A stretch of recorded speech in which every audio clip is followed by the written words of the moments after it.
So today I discovered one more reason why I'm glad I withdrew my candidacy for President of the United States of America. Hey, good afternoon everybody, Steve Brown here, the Dirt Guy.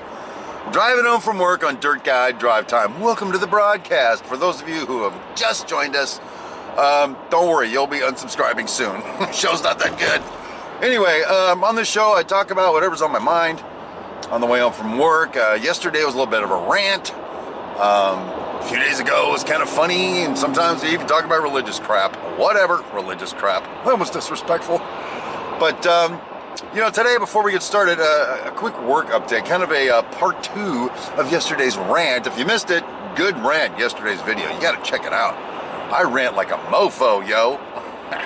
Mofo, yo. That kind of rhymed. So here's the deal.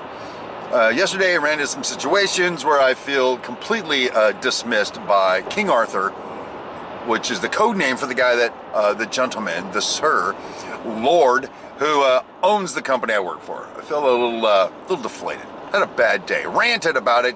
Watch the video. I'm not going to go into more detail. Come on. Can't do everything for you. Well, after that, I had a phone conversation with my general super duper intendant, who, and I told him exactly how I felt. Dude, boom, boom. This is how I feel about it. And I'm not real happy right now, to be honest with you. If you guys want just the whatever superintendent, I can deliver the whatever superintendent. You want the good stuff, baby? Treat me with some respect. That's all I'm saying.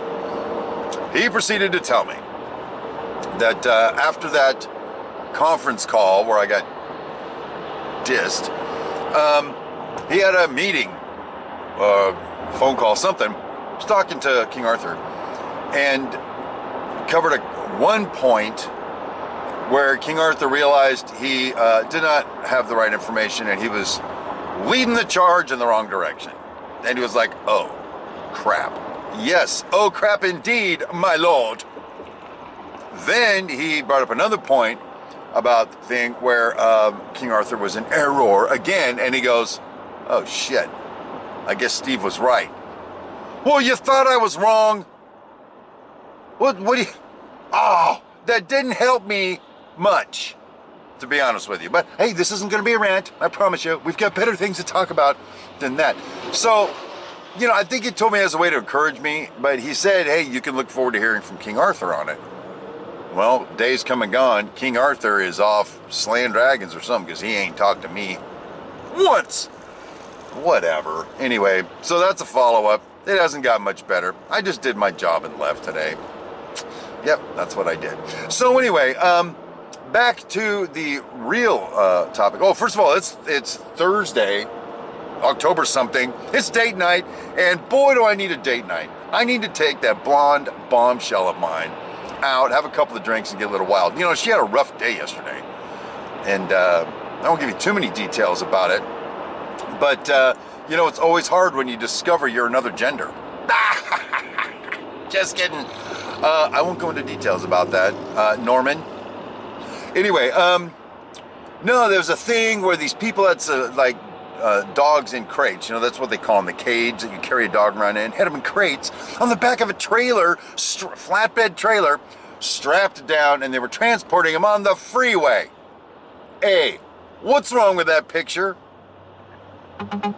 What did they think would happen? The dogs got so terrified from their journey that one of the dogs actually ate through his crate, popped it open, and jumped out on the freeway. Well, that's awesome sauce. A random stranger managed to coax the dog into her car. Meanwhile, my wife, driving by, noticed the other dog was chewing its way out of its crate, and the dumbass dog owners were just obliv. They're off trying to get the other dog, and she's screaming. She's holding the dog in the cage. The dog's bleeding. The dog's bleeding on her, and she's screaming to him in English, which was her first mistake. Get over here and take care of your freaking dog. Your dog is going to jump out and get on the freeway. They're like, no sé, no inglés. You can't tell by the fact that she's screaming at the top of her lungs and dropping F-bombs whilst holding your dog's cage down.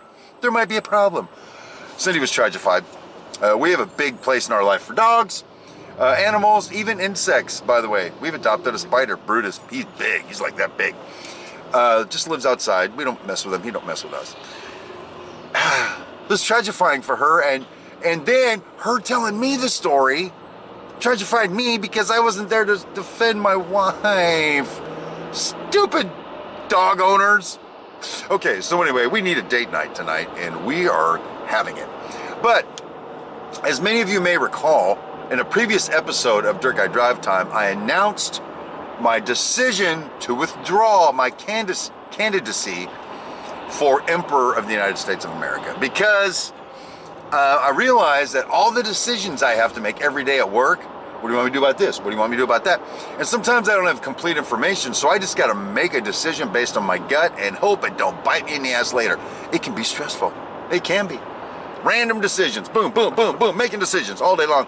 It can get stressful. So I thought, you know, if I was the emperor, those are like real decisions. Like, who do we bomb next, right? How do we increase taxes even more on beer and cigarettes? Matter of fact, how do we get more taxes out of the American people and have to be grateful for it? These are tough decisions. And, or, you know, who to boink in the White House. That would be a tough decision. As emperor, I wouldn't want to make, frankly. Oh, well, that would be an easy decision. Cindy! Cindy, where are you? I summon you to the White House. Come to the Oval Office. This is dirty. Let's not go there. But then I discovered recently another reason why I don't want to be the Pope of the United States of America. Why I just don't want to be the king. And here's why.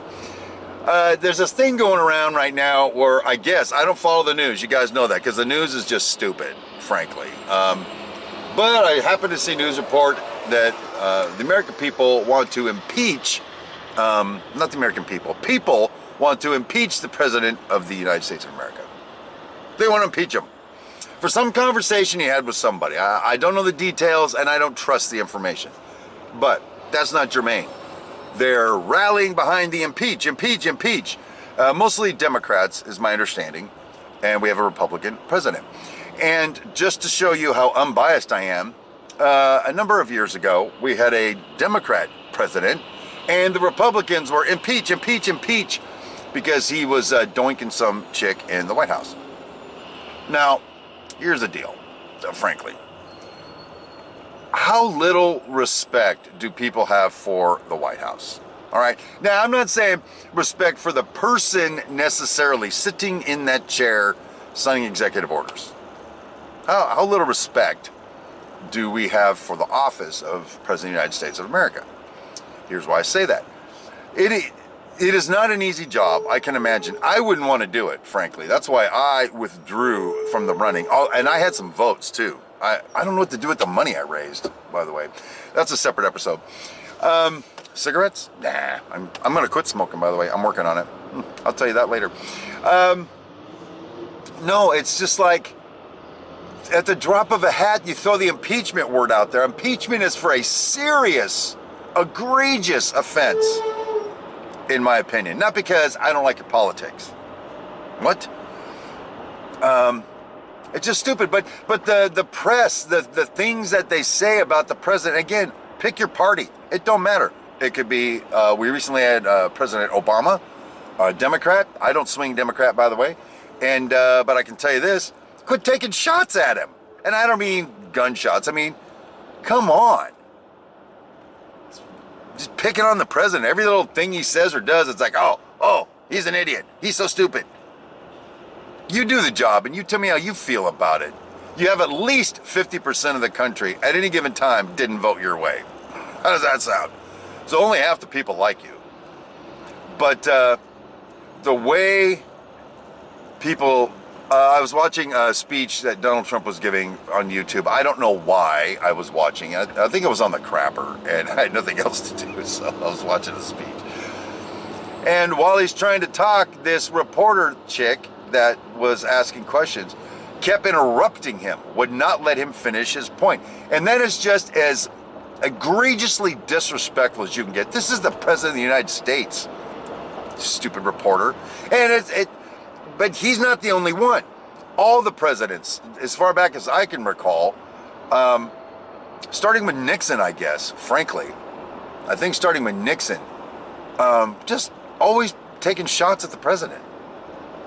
This is the most powerful man in the world, leader of the free world, some would say. And quite frankly, I don't care. Listen, Mr. President, if you're watching, say what you want to say, do what you want to do, because I'm not part of your party, so you're not embarrassing me one way or the other. Whoever you are, you're not. Until we get a libertarian president, not going to happen. Say what you're going to say, do what you're going to do. As long as I can go to work, as long as we're not going to war, whatever. And don't think the President of the United States has control over that. I don't. Presidents come, presidents go, but people seated in Congress and the Senate and the media, they're more involved in directing the course of our nation. Anyway, here's what I'm going to ask you folks, you fine folks at home, to do. I'm going to ask you to do it. Show a little class when it comes to the office of the President of the United States. Don't like the person behind the desk if you don't want to. I'm not asking you to. But let us respect the position of president. We can't vote somebody into office and then 3 weeks later start talking about impeaching them. What kind of crap is that? Dumbasses. Anyway, that's where I'm at on the deal. I just felt like they just throw that word out there. Impeach, impeach, impeach. Wait a minute. The president says he likes black coffee. Racist bastard! Or the president says, I support vanilla ice cream. Racist! He's racist bastard! He said vanilla. What? Shut the freaking hell up. Anyway, that's my take on it. Don't impeach anybody. Oh my God, unless it's egregious, and I guess that's subjective. So those are my thoughts for the day. Nothing better than what you just heard. So I hope you enjoyed the show, and I will see you tomorrow for what I think is going to be an awesome show, because I'll be coming home a little bit early to take care of something, so I won't be at work as long. Maybe the depression I'm fighting will be much less depressing. So there you go. Until then, my name is Steve Brown, and don't impeach anyone.